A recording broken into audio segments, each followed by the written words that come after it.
Welcome back, everyone. Oz here, and today I've got some r/AmIOverReacting for you all. As per usual, I'll be reading the post, giving you my opinions afterwards, and I hope you do the same down in the comments below. And without further ado, let's jump right into it. River runs. Am I overreacting about an incident that happened to my daughter at school? My daughter just started middle school last week. Yesterday, a boy put pencil lead into her water bottle straw and she didn't notice. When she went to drink from it, another girl spoke up and said, "Don't drink that! Peter put something in it!" My daughter looked inside and saw the pencil lead in her water. Boys were laughing at her, including the one that put it in there. My daughter told the teacher and the teacher yelled at the kid and that was it. The boy asked if she was going to tell his parents and she said no, it's not that big of a deal. I was pissed because pencil lead in the soft tissues of someone's throat could have been an issue. A serious medical issue? Probably not. But it's contaminating someone's water. I wrote the school asking if they would check in on the incident. Given it's an actual crime to mess with someone's food or water, at the very least, there should be an incident report about it so the boy's parents get notified. I would want to be notified if my kid did something like that. But this is where more rage comes in. The counselor met with my daughter and wrote me an email. In this email, she stated she met with my daughter and let my daughter know that she didn't need to tell the teacher and could have just told the boy directly that she didn't like that. And to not do it again. Shit. She then goes on to explain to my daughter that the boy probably had a crush on her, and sometimes boys do that when they like her. She then went on to say that she told my daughter to make sure she doesn't leave her water unattended and to maybe put a cap on the straw. As if she should carry that shit around and it's her fault this fucker put shit in her water. Damn, we're already teaching girls to keep an eye on their drink at this age. Good God. I am so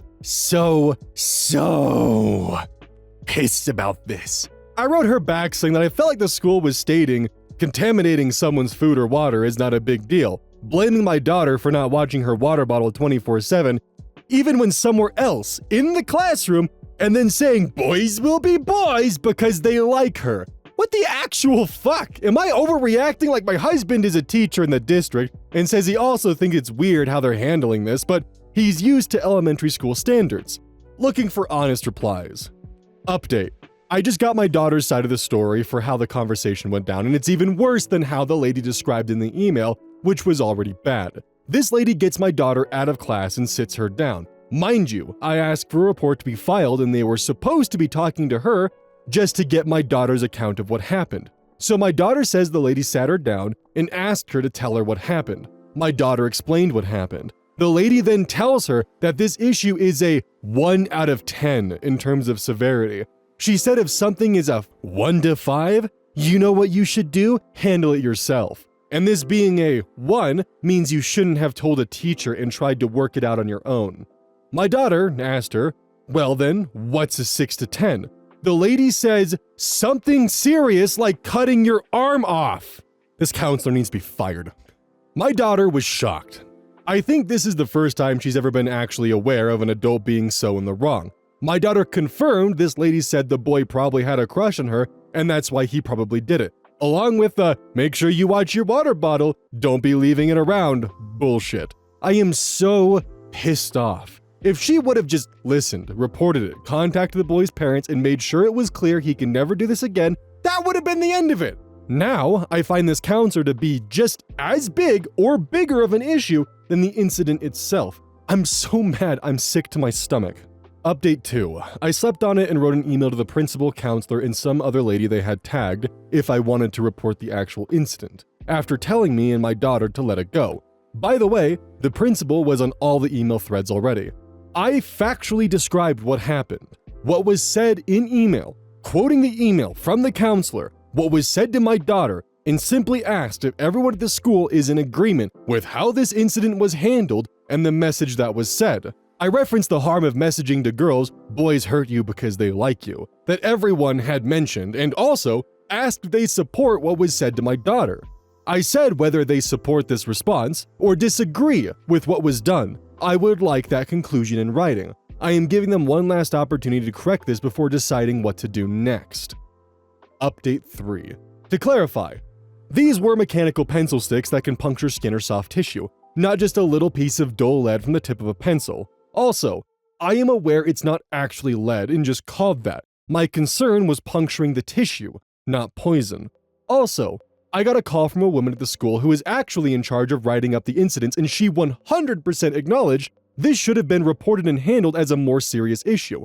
I can't tell you how much better it felt simply hearing someone acknowledge the problem. She isn't in charge of the counselor and said that she saw my email though and is curious to see how they respond. Still waiting to hear the response. I'll figure out the next steps from there. After asking some other people I know in the area that are teachers that were shocked with the response, I'm expecting some kind of apology to come through, but we'll see. Final update. Post got locked for some reason, but I have a final update. There was a discussion amongst the staff and found big differences in opinion from the counselor and others, and it was decided to, in fact, create an incident for this. Others found tampering with another kid's food or drink a major issue. They called the kid down to the office and called his mother. His mother apparently was horrified, apologized, and agreed to the punishment/action the school decided on. I'm not aware of what it is, but I was fine that it was reported and addressed. The principal met with me and was very apologetic and acknowledged the response from the counselor was wrong. He asked me to come down and chat with the counselor and himself. I agreed. I sat down with the principal and counselor, and it went down like this. 1. I reiterated my offense about her bringing romantic feelings or motivations into the conversation and associating/justifying the behavior with harmful actions. I used a lot of your comments to help support how telling girls this is how boys behave when they like can lead to women gravitating towards harmful and abusive relationships. Mind you, when I'm telling her this, her face is like surprised Pikachu turned scowl. I told her, clearly by your face I can see we have a disagreement here. Do you understand where I'm coming from at all? She kept saying things like, well, I don't know what your daughter said, or I don't know what your daughter's takeaway is. And multiple times I had to reference the fact that I had in writing from her what she said. The almost hilarious part about this is that the principal kept backing me up saying, yeah, I read that part of the email too, it was in there. She tried directing blame or confusion on my daughter multiple times, but you better believe I had that email pulled up on my phone, ready to reference it each time. She even said I'm a feminist, in which I said, I don't know what your personal beliefs or stances are, but somehow they got extremely disconnected, or reflected in your words that were a net negative outcome for my daughter's mental health. I would not let the conversation go, or let her deflect blame, until I 100% got her to acknowledge this. I was incredibly patient and calm, because to be honest, my goal wasn't to fire anyone. I genuinely wanted to come to a better understanding so that she approached these situations differently. I also asked that they create training and supportive documentation around how to handle these situations that is both transparent to the staff and the kids, since there seems to be massive gaps in understanding that can have serious consequences. Anyway, picked up my kid. She was all smiles as we talked about it, and I role-played my side of the convos versus the counselors. We got Bubba while talking about how she's going to vet the loves of her life. She even said if boys like you, they should say something nice or just tell you. We then went on to list all the ways we thought it would be nice to have someone show they like you. Very sweet story. Maybe a little bit of personal embellishment here and there, but I have no problem with that considering how much of a bastard the counselor was. Also, what world is the counselor living in where you shouldn't tell the teacher about any kind of incident that's going on in classroom unless you lose your fucking arm? Now, maybe the daughter misunderstood and it was like a cut on your arm and heard cut off your arm. That is possible. But at the same time, blood should not be involved for you to get the teacher's attention, and only then. I feel like if a kid told another kid they're going to kill their dog and then told the teacher, the counselor would be like, that's a 3 out of 10 offense. You could have handled that yourself. I was lucky enough to have a terrific counselor in high school, a mediocre one in middle school, and the elementary school one. Granted, that one was my fault, and I did not like him, but he did do the right thing, but I did not like him for it at all. Basically, long story short, I made an off-color joke that a child should not be making. And considering the fact that I was really into Warhammer 40k and Alien vs. Predator as a 4th grader and drawing some really fucked up things as a child and making the kind of jokes that I was, I got sent to the counselor's office. And my parents got involved. And yeah, he definitely did the right thing, okay? I'm not arguing that at all. He did the right thing as a counselor. I as a 4th grader, was not happy with the fact that my parents, who were divorced, were in the same room, and who last time I saw them in the same room together were fighting with each other, were now teamed up against me. I didn't like that. No Tangerine, 2915. Am I overreacting about my parents putting a camera in my sister and I's dorm room? So, I'm studying abroad and my parents are putting a camera in our room. They're insisting that if it's facing the door, it's not a problem, but I think that they just want to monitor every one of our moves. They already have our live locations. They already know when we go out, where we go out, everything. I'm just asking to not have a camera in the room. They say I'll understand if I have kids, and we got into an argument about it, and I've been crying for 2 days, and they act like I'm fucking crazy for being so mad about it. They tell me that I'm being immature for not wanting that. Is it really that hard to understand that I don't want it because I don't want to feel monitored every second of my life? Edit, thanks to everyone for your answers. I definitely didn't expect that many. So thank you. To add more details, we both are young adults, yes, but we completely depend on them for everything material, and they keep using the excuse that they've done everything for us, so I should accept this little thing. And my studies are quite long, so I'll have to put up with this for a long time. Also, the camera is facing the front door with the kitchen next to it. So, not the room in itself, but it still bothers me, and it can hear everything we say too. I've tried unplugging it once, and my dad called me in the middle of the night screaming at me to plug it back in. Okay, definitely not overreacting, and your parents are definitely overstepping, but it kind of becomes a bit of a problem when they essentially have, like, material control over your entire life, because if you unplug the camera, they can then start threatening you with, oh, we're just gonna pull the rug out from under you and you're not gonna have anything left, and you know, it's just easy to have the camera plugged in. So, in a situation like this, you gotta just lie to them, honestly. The way that I see it is that you have 2 approaches. One, you could either, just lie to them and tell them that your campus has a no camera in the dorms policy and that you're breaking that, and if they find out, you could get kicked out of your university. You know, that might maybe do something about it. But the next way to do it is just to simply just tell them that the camera broke. Unplug it, put some tape over the lens, or just kind of, you know, fuck with it a little bit. Make it so that way it's shit. Hell, even go as far as pulling out the circuit board and finding the microphone area and breaking it off. You could probably find a circuit diagram online of the exact camera model if you dig hard enough. But remove the microphone, put the circuit board back in, put tape over the lens like Scotch tape, and plug it back in. Camera won't be able to hear anything.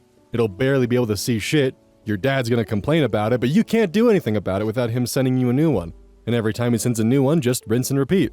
Then plug it back in and boom. Unfortunately, when you're dealing with parents that are this strict and have this much control of your life even when you're an adult, you gotta kinda work both within and outside of their system. Unfortunately, you can't really put boundaries down in a situation like this because he could just revoke everything and, you know, leave you out to dry. So, fuck with it. Hell, honestly, and get this on camera, talk with your RA. See if you can get them to pose as someone with a bit more authority, have them come in, see the camera, and then chew you out for having a live camera in your dorm room and it's against school policy. Then, it'll put your dad in a catch-22 position where it's not you telling him that, it's him catching someone telling you that.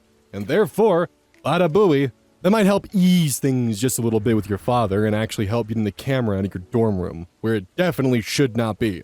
User 904-53533. Am I overreacting? My boyfriend hasn't come home since Friday. It's now Sunday. And this one, lucky for us, does in fact have an update. My 24 female, boyfriend 27 male, left for a festival around 12 o'clock on Friday. He told me he loved me and that he'd see me that night since he had to work on Saturday. And then he'd go back to the festival on Sunday morning. I told him to have fun, be safe, and that I'd see him that night. I went to work like normal and didn't hear anything from him all day, which didn't bother me since he's at a festival. Probably had bad service and didn't want to spoil his fun by being on his phone. I got home after work around midnight and still hadn't heard anything. I was hungry and decided to have some food delivered, so I figured I'd call him to ask if he wanted something for when he got home. It went straight to voicemail. Twice. I decided to check his location to see if maybe he was still stuck in the parking lot and therefore would have terrible service as well, which was the case. Didn't think much more of it. Ordered my food, ate, and went to bed. Decided to check his location once more and saw the bus was just pulling out of the parking area and on the road. When I woke up, he wasn't next to me. I immediately checked my phone but didn't have any missed messages or calls. This started to slightly worry me, so I looked at his location again and it showed him in a hotel somewhere. I figured he must have missed the train home and that I'd see him soon. I went about my day, deep cleaning the house, doing some laundry, etc., and didn't think about it anymore. Then around 4 p.m. I received a call from his boss asking if I knew where he was since he didn't show up for his shift at 3 p.m., and they couldn't reach him. I hadn't even noticed the time. Also, sorry to my European listeners who rely on the 24-hour clock cycle. I'm having to do live conversions to the PM-AM cycle because most of my audience is American. I called, FaceTime, texted, and messaged him but got no response. Then, around 5 p.m., I got one lousy message that he hurt his ankle and lost his wallet. I asked what happened, if he was okay, why he didn't come home, why he didn't let me know he was going to a hotel, why he was ignoring his boss and I, when he was coming home, and who he was with. None of our friends went to the festival, he went alone. It's now Sunday and he still hasn't responded nor come home. He turned his location settings off yesterday around the same time he sent that text to me. I have this really bad feeling like something is off. This is very out of character for him. We've been together for 6 years and he's never done anything remotely like this. I'm worried, I'm angry, and I feel like he's hiding something. I know he didn't plan on going to a hotel, he didn't bring a change of clothes or pack a bag, he just went for a day, planning to come back that night. Am I overreacting for having this bad feeling like something is very wrong? I definitely have my thoughts on this one, but let's see what the update has to bring. Update: we found him. Dear Redditors, let me start off with thanking each and every one of you for your concern, kind words, and advice. I didn't expect this to get as big as it did. I'm a long-time lurker on this sub on my main profile, and it's not often I see this kind of response. When I posted yesterday morning, I was beside myself with worry, and I had already taken quite a few steps to find him, which included calling friends and family. Many people told me I was probably overreacting, and he was just having fun, but it didn't sit right with me, so when coming to Reddit, I was just hoping for a few people telling me I hadn't lost my mind. When calling the hotel, they initially informed me that they couldn't give any information about guests due to the privacy law in my country. The police weren't of any help either, telling me that I should contact them again if he hadn't come home by Tuesday morning. I spoke to the management of the festival, who could confirm he scanned his tickets at the entrance on Friday. Hold on, I'm gonna take notes real quick. However, they work with wristbands, so there was no way for them to check if my boyfriend also came on Saturday and Sunday. With the hotel, the festival, and the police being quite dismissive, I turned to Reddit. I didn't include all these details in my original post since I didn't want the post to get too long, and I figured I could just add information by responding to all of you. That worked fine until we got 100+ reactions, and then 1,000+, then even 5,000+, which is absolutely crazy to me. Honestly, I can't thank you enough. Your responses really helped me through this and confirmed that the chance of something bad having happened was way bigger than him just having fun. After calling the hotel again and pleading with the manager of the hotel for quite a while, they were able to inform me that there hadn't been a reservation under his name. I sent his picture to the hotel and they looked at the security footage around the time his phone showed up there. Though they couldn't inform us of the results, they did promise to keep the footage on file in case the police would need it later on. I contacted the police again with this information, and while they were still hesitant to investigate further, they did give the hotel a call to request the footage of that Friday night. A little while later, they called me back saying that my boyfriend hadn't been on any of the cameras all weekend. Therefore, they could rule out if he had even been there at all. Because his phone clearly showed his location being there and I had screenshots to prove it, the police realized that something indeed wasn't right and promised me they'd look into it straight away. Me and one of our mutual friends decided to start driving towards the festival site, which was about a 4-hour drive. We knew we wouldn't be able to get in since we didn't have tickets, and even if we did, there'd be no way to find him in a crowd of over 65,000 people. But at least we'd be close by if we received any news, and we could ask around to see if anyone recognized his picture. Before we reached the site, I received another call from the police. My boyfriend had been in the hospital since Saturday morning. He'd been found in the ditches of the parking lot of the festival around 3 a.m. together with a few other people who had also been to the festival, all of them severely beaten up without any of their belongings. The hospital found traces of the same drugs in each of their systems, which leads the police to suspect they had been preyed upon and drugged by groups of people searching for easy targets, people who were alone. Apparently, it usually takes 1 to 2 days to identify an unconscious person without any form of ID on them, which is why I didn't hear anything earlier. The police are investigating further and will let us know when they found who's responsible. We already confirmed that we want to press charges. My boyfriend is okay now, and he's expected to make a smooth recovery. He broke his collarbone and wrist, is covered in bruises and cuts, and has a light concussion. He came by very late Sunday night. Unfortunately, or luckily, he doesn't have any memories of the incident or events that happened right before. I'm feeling so relieved and happy that we found him and he's safe, yet so incredibly angry at the people who did this to him and the others that had been found. You always hear horror stories about things like this, but you never expect it can happen to you. I'm sorry I didn't update earlier, but as you might be able to imagine, it wasn't the first thing on my mind these last 24 hours. I'll try to answer a few more questions today should any of you still have some, and then I'll leave this be. Dear Redditors, thank you again for everything from the bottom of my heart. Okay, I think this is fake. If it is real, that's a complete tragedy. I'm sorry it happened. However, there's a lot of details that are inconsistent or convenient for my liking. For starters, and this isn't necessarily like a, sink 'em red flag from the get-go, but the user's post history only consists of this story, and comments responding to it, nothing else attached to it. The account was created to post this story. As another point, they've talked a lot about how much they love true crime in some of their comments. Again, not on its own enough to make me think it's a fake story. One of the next reasons, and I actually took notes on this one, and they do address this in one of their comments, but I think it's a bullshit excuse. They rely a lot on their country either having bad privacy laws or they sweep things under the rug. There's a lot of, my country does this, my country does that, without it ever being stated which country it is. It's very hard to check someone on this and to check if the laws are actually in place, or to check maybe local news stories to see if there's something about festival goers ending up in a ditch in a parking lot, when they won't even tell what country it is or what their native language is. They don't need to give us their home address, just simply letting us know what country it's from could add a lot of air of authenticity to it, especially because they're relying a lot on their country's laws as a crutch but refuse to give any confirmation of it. One curiosity that I kind of have to ask about in general, because it doesn't make any sense for a hotel to have to abide by certain privacy laws when talking about the location of someone, but a festival does not. They don't have anything in place, and someone can just easily go and ask them, hey, was this person checked into this festival? And they just immediately answer yes? Let alone the technical specifications and questions that I have about the database they're using to hold all their ticket IDs, the names attached to them, and the fact they're also using a wristband system which conveniently no longer tracks whether or not they check in on different days and seems to just complicate things further. Like, if they have the tech to have a database where you can instantly search it to find a ticket user's exact check-in time, how come they don't have a basic system in place that can keep track of the wristbands and the festival goers who are coming in and out with their wristbands by attaching like a QR code or some kind of GUID, or just, it's some technical specifications like that that just seem really weird, and I'm guessing that the details, if the story's real, were just glossed over because they were more unimportant. But the main question is how come the festival doesn't need to abide by the same privacy laws the hotel does? Because it's also a major security risk if the festival is just willy-nilly giving out people's time of check-in. Especially if there's maybe a stalker or, a jealous ex or some kind of danger involved. That seems weird to me, not quite right.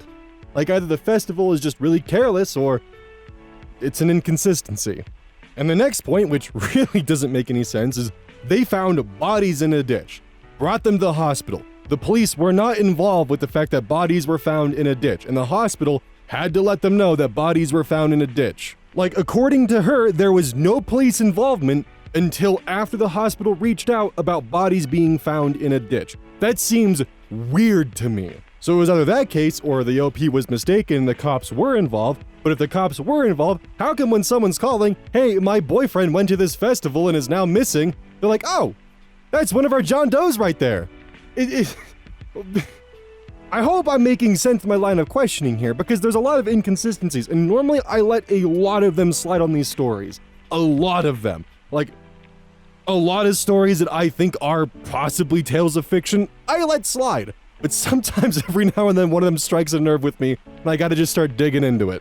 OP would actually post a comment answering someone's questions, and we're gonna go over that real quick. Hi there, thanks for being so thorough in voicing your concern with the truthfulness of these events. I'm not here trying to prove anything to anyone, but I expect more people will have questions like yours.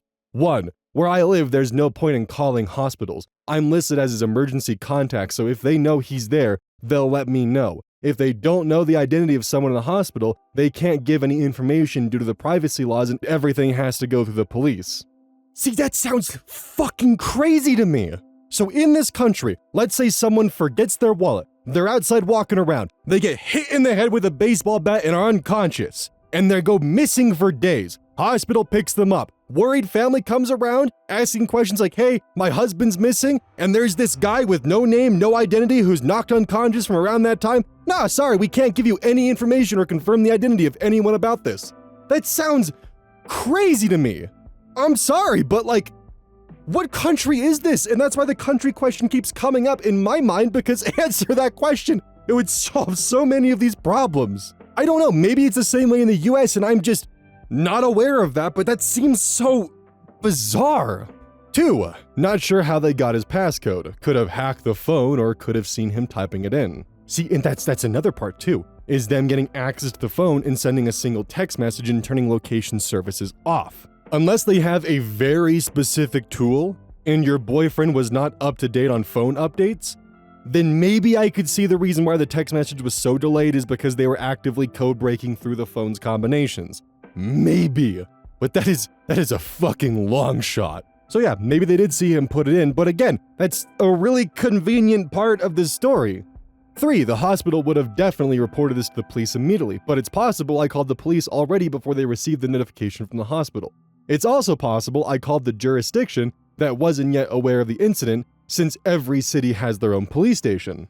So according to OP, the boyfriend was found Saturday. She called Sunday, at least by the wording implied by her second update post. In the original, there is no mention of making calls to law enforcement or the hotel or the festival or anything like that, so it leads me to believe, based on the title of Friday to Sunday, that perhaps the call was made either Sunday night or Monday morning. I feel like that would be plenty of time for the hospitals to not only reach out to the department, but also be like, hey, this is a festival with a lot of people from around the country coming in, we should probably let the other departments know, and then disseminate that information across the other departments. But hey, maybe the departments are just underfunded and really shitty. But the reason why I'm pointing this out is because there are way too many coincidences that work perfectly together to form this narrative, and that's why I'm so picky on this one. 4, my boyfriend wasn't in a coma, but they kept him sedated due to his injuries. He came by on Sunday night, but by that point, we'd luckily already found him. So you did find him Sunday night. Maybe I missed it, but nothing else points to that. Plus, I'm gonna need to refer to someone who has medical expertise on this, but it feels odd based on the injuries described, they wouldn't even attempt to even just briefly try to get some kind of identification from him. Maybe that's just standard practice and, that's kind of why I'm asking questions on that.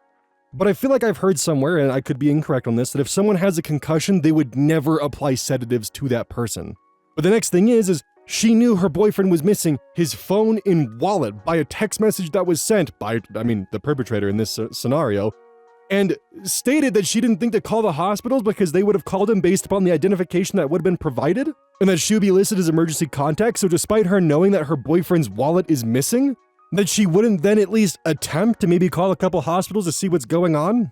Anyways, the next point, 5, simply having the footage of the hotel isn't enough to identify a group of people. They can piece together a timeline based on our stories, but that's not a complete investigation. I may have worded it wrong though, English isn't my first language. 6, your guess on that is as good as mine. 7, and I may have accidentally already pointed to this earlier with the country sweeping things under the rug, but again, it comes down to the country. In my country, things like this mostly get swept under the rug. Unless an actual death occurred, no articles will be published. There are, of course, stories here and there that circulate online of people seeing drinks getting spiked and people letting others know there's thefts going on. Hope this answers some of your questions. Let me know if you have any more. See, my problem is they keep relying on the country as a crux for anything they can't just outwardly answer. And there are so many inconsistencies from law enforcement, from the laws, from the country to the medical. It feels so... It feels fake. If it's real, I will gladly post an apology, because everything here just points as being a fabrication. I mean, hell, she calls the festival ticket attendee, says that her boyfriend's missing and needs to see if he checked in, and he didn't go, oh yeah, we found a bunch of bodies in a ditch the other night, he might be one of them. But yeah. Anyways, I'd love to get your opinions on this. I try not to dig into posts too often, because it ends up being a 15-minute teardown, but at the same time, I do feel it's important to call out the ones that I feel are at least obviously fake, because the ones that are obviously fake take away from the ones that are real. And in my opinion, it feels like that by not questioning the ones that are at least blatantly false, I am doing harm to the ones that are true but have outlandish parts of them that need to be taken seriously. I would love to get your analysis in the comments below, as well as just your opinions on this story, because if I'm wrong, then I'm willing to take that L, but I really do feel like this one's probably a fake. Don't forget, this is brought to you by GamerSupps. Use code ODDS at checkout. It's basically a caffeine powder that you put in your water, and I actually really like it. I use this on a daily basis. Don't forget that every purchase you make using code ODDS directly supports the channel. And if you want a personal recommendation from me, I would either recommend the Soda Pressing Pear or Dragon Fruit Punch. Those two are currently my favorite flavors. And as a note, once we sell a certain amount of stuff, I get my own flavor and my own cup. And you all know I'm gonna choose some degenerate shit that's gonna make their PR team squirm. My goal is to make them regret partnering with me. So please, use code ODDS at checkout to make my dream come true of making a PR team squirm.